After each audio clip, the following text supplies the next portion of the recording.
Hello everyone, this is Kweli and welcome to Learning Order.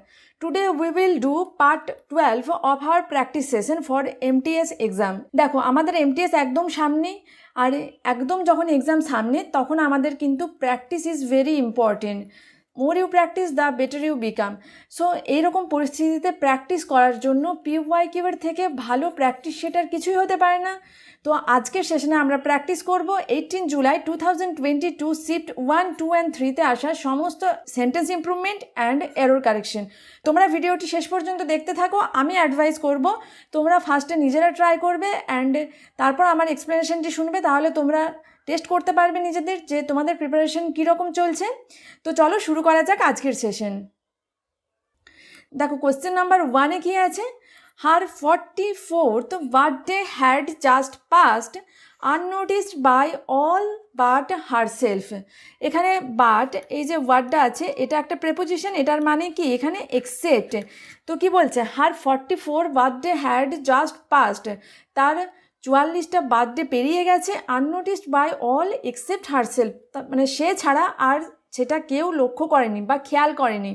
তাহলে এখানে দেখো একটা পাস্টের ইনসিডেন্ট বলা হচ্ছে, আর যেহেতু এখানে পাস্টের ইনসিডেন্ট বলা হচ্ছে, দুটো পাস্টের ইনসিডেন্ট, দেখো দুটো পাস্টের ইনসিডেন্টের মধ্যে যেটা আমাদের অধিকতর পাস্টে হয়েছে বা যেটা বেশি আগে ঘটেছে সেটা আমরা পাস্ট পারফেক্টে করেছি, হ্যাড পাস্ট করেছি, এখানে এটা ঠিক আছে। অ্যান্ড তারপরে যে ভার্বটা আননোটিসড, তো আগে পেরিয়ে গেছে তারপর আননোটিসড, কথাটা আননোটিসড ভার্বটা হচ্ছে। তো এটা আমরা কিন্তু সিম্পল পাস্টে বা পাস্ট ইনডিফিনাইটে করেছি, তার মানে এই সেন্টেন্সের টেন্সের কোনো ভুল নেই। তাহলে আমরা কি দেখতে পাচ্ছি, সেন্টেন্সের মধ্যে কিন্তু কোথাও কোনো ভুল নেই। That means no improvement required in this sentence. Option 4 will be the correct answer. Question number 2-তে কী আছে, He sat down in a darkly corner and covered his face and wouldn't say a single word to anyone। তো এখানে কি দেখতে পাচ্ছি, he sat down in a darkly corner. কর্নারটা কি, কর্নার হলো নাউন। তো নাউনকে ডিসক্রাইব করে বা কোয়ালিফাই করে কোন পার্টস অফ স্পিচ, অ্যাডজেক্টিভ, তাই তো।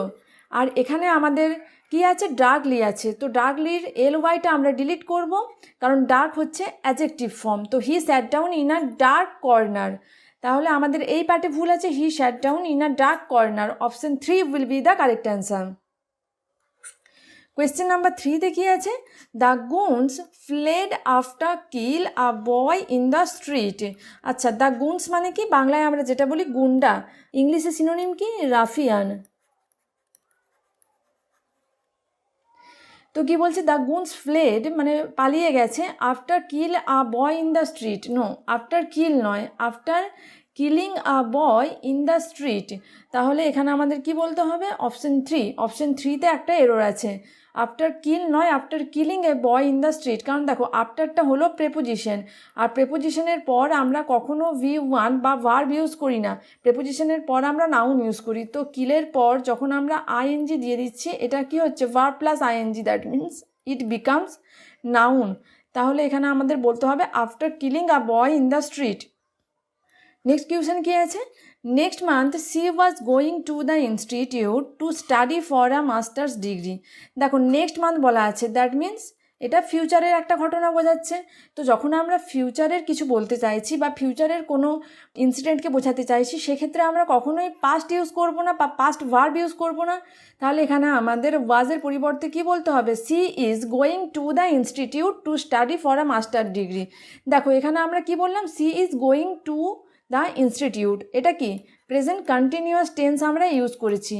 এখানে একটা কথা আমরা মাথায় রাখবো যে sometimes we use present continuous tense to mean simple futurity. ফিউচারের কথা বোঝাতে গিয়েও আমরা কিন্তু প্রেজেন্ট কন্টিনিউয়াস টেন্স ইউজ করি। তো কখন, যখন আমরা ফিউচারে কোনো কিছু কাজ করবই, যেখানে আমাদের ফিক্সড হয়ে আছে আগের থেকে যে সেই কাজটা আমরা ফিউচারে করবই, সেক্ষেত্রে আমরা প্রেজেন্ট কন্টিনিউয়াস টেন্স ইউজ করে ফিউচারিটিকে ডিনোট করি। তো এখানে she is going to the institute, তো এখানে option 3 will be the correct answer. Question number 5-এ সেন্টেন্স কী আছে চলো পড়ে নিই। He blew out the candle and went to sleepy।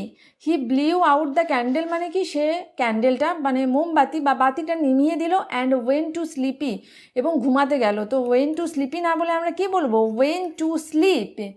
Option 1 হবে আমাদের এখানে correct answer, went to sleep. Next question কি আছে, both of my parents are dependent on my salary of their living. দেখো both of my parents are dependent মানে নির্ভরশীল, ডিপেন্ডের পর আমরা always fixed preposition on use করি, তাহলে এখানে কোনো ভুল নেই। নেক্সট পার্টে কী আছে, মাই স্যালারি অফ দেয়ার লিভিং নয়, মাই স্যালারি আমার স্যালারির উপর ডিপেন্ড করে, ফর দেয়ার লিভিং তাদের লিভিং বা লাইভলিহুডের জন্য, তাহলে এখানে অফের পরিবর্তে আমাদের ফর ইউজ করতে হবে। অপশন 3তে আমাদের তাহলে ভুল আছে। নেক্সট, আই অ্যাম নট গান two harm this dog, I am not গান টু হার্ম দিস ডগ। এখানে কি আছে, আই অ্যাম নট গান, আই অ্যাম নট গান মানে কি, দেখো এখানে অ্যামটা কি বি ভার্বের পর আমরা কি V3 গো ওয়েন্ট গান V3 ইউজ করেছি, কিন্তু বি ভার্বের পর আমরা V3 ইউজ করি প্যাসিভ ভয়েসের ক্ষেত্রে, কিন্তু এখানে তো আমাদের কোনো প্যাসিভিটির সেন্স নেই, তাহলে এখানে কি বলবো, এখানে মানেটা বোঝানো হচ্ছে যে আমি কুকুরেরটার কোনো ক্ষতি করব না, এই কুকুরটার আমি কোনো ক্ষতি করব না, তার মানে কি I am not going to harm, I am not going to harm this dog. তো এখানে কি বলবো, অপশন 3 নেব আমরা, I am not going to harm this dog, আমি এই কুকুরটার ক্ষতি করব না। Option 3 will be the correct answer. Question number 8-এ কী আছে, San Francisco is more bigger than Boston in terms of population density.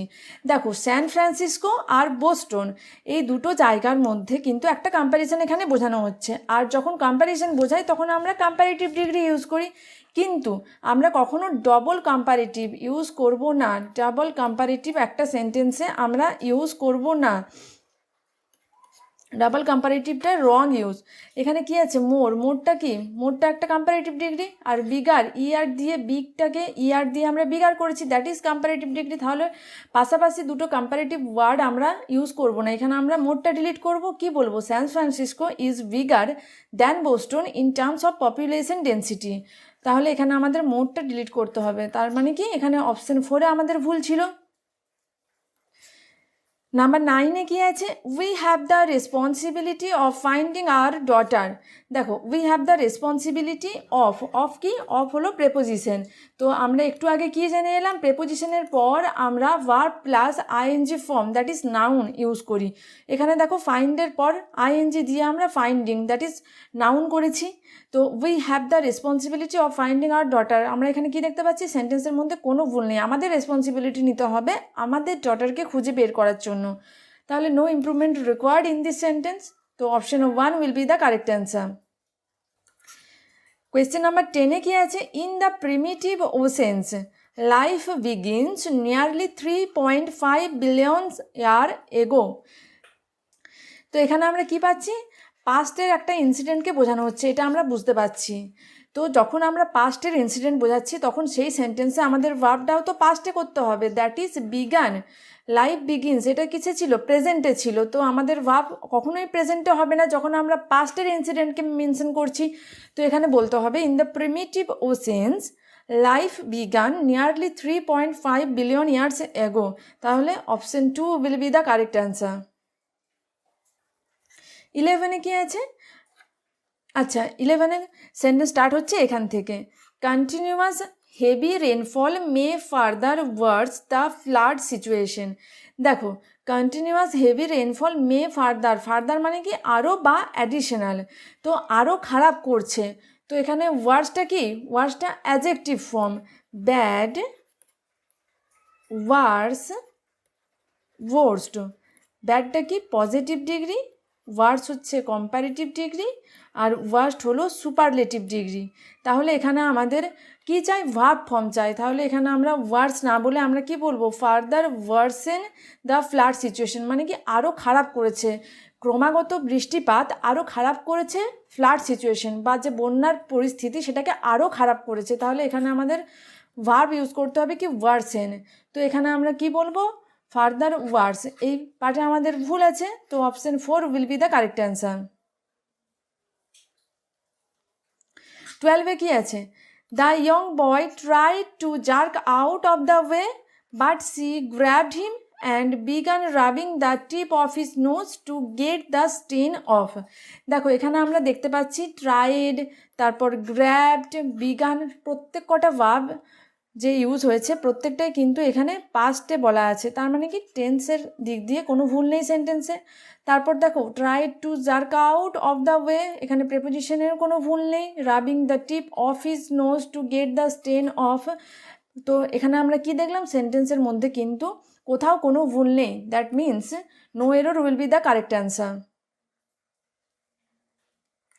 Next question কি আছে, the plants readily respond to these stimulus. দিজটা কি, দিজটা হলো প্লুরাল, তাহলে যখন আমাদের ডিটারমিনারটা প্লুরাল আছে তাহলে আমাদের নাউনও অবশ্যই হবে কি plural, that is stimuli.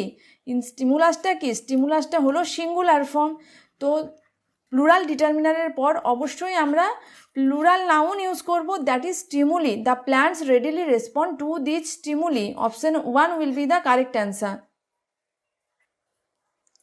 Question number 14-এ কি আছে, we are all aware that our environment are not what it use to be. তো we are all aware that our environment are নয়, hour environment is not what it use to be. তো এখানে option 3-তে ভুল আছে, কারণ our environment that is singular subject, আর যেহেতু আমাদের সাবজেক্ট সিঙ্গুলার আছে আমরা অবশ্যই ভার্বও সিঙ্গুলার ইউজ করব, that is not are. Next question কি আছে, most of the carbon trapping mechanisms that we have identified are based at limit studies. দেখো বেসডের পর আমরা always fixed preposition on use করি, based on limit studies, that means option 3-তে আমাদের ভুল আছে, তো option 3 will be the correct answer. 16, as the tree came crashing down, the monkeys woke up from its sleep and ran from branch to branch. তো এখানে দেখো the monkeys, the মাঙ্কিসটা কি, the monkeys হলো নাউন আর that is plural noun, আর যেহেতু আমাদের নাউন প্লুরালে আছে তো মাঙ্কিসের পরিবর্তে আমরা যে প্রোনাউনটা ইউজ করব সেটাও আমরা অবভিয়াসলি প্লুরাল প্রোনাউন ইউজ করব, that is their. The monkeys woke up from their sleep, not its but their, কারণ মাঙ্কিসটা কি প্লুরাল নাউন, প্লুরাল নাউনের পরিবর্তে অবশ্যই আমরা প্লুরাল প্রোনাউন ইউজ করব, তো এখানে আমাদের option 1 will be the correct answer, woke up from their sleep. Next কি আছে, no other informations was conveyed to him. দেখো নো আদার ইনফরমেশনস আছে, কিন্তু আমরা কি জানি information, advice, luggage, baggage, scenery, machinery, poetry, word, walk, এগুলো কি, এগুলো হলো সবই আনকাউন্টেবল নাউন। আর আনকাউন্টেবল নাউনের রুল কি, আনকাউন্টেবল নাউনকে আমরা কখনোই প্লুরাল করতে পারি না, কখনোই প্লুরাল করতে পারি না এস বা ইএস দিয়ে, they are always in singular form only and they always take singular verb after them. তাহলে এখানে দেখো নো আদার ইনফরমেশন ওয়াজ, আমাদের ভার্ব কিন্তু সিঙ্গুলারই আছে, দ্যাট মিন্স ভার্বে কোনো ভুল নেই, তাহলে বলতে হবে কি no other information was conveyed to him, তো এখানে option 3 will be the correct answer, no other information. So everyone, that's it for today. I hope you have done your practice set today with me. And তোমাদের যদি video ভালো লাগে তাহলে অবশ্যই একটা like করে দিও, তোমাদের ফ্রেন্ডসদের সাথে শেয়ার করবে অ্যান্ড লার্নিং ওরা সাবস্ক্রাইব করে রাখবে to get more such practice set, to get more such lesson. Wait for our next video, till then stay connected with learning ওরা। Thank you for watching.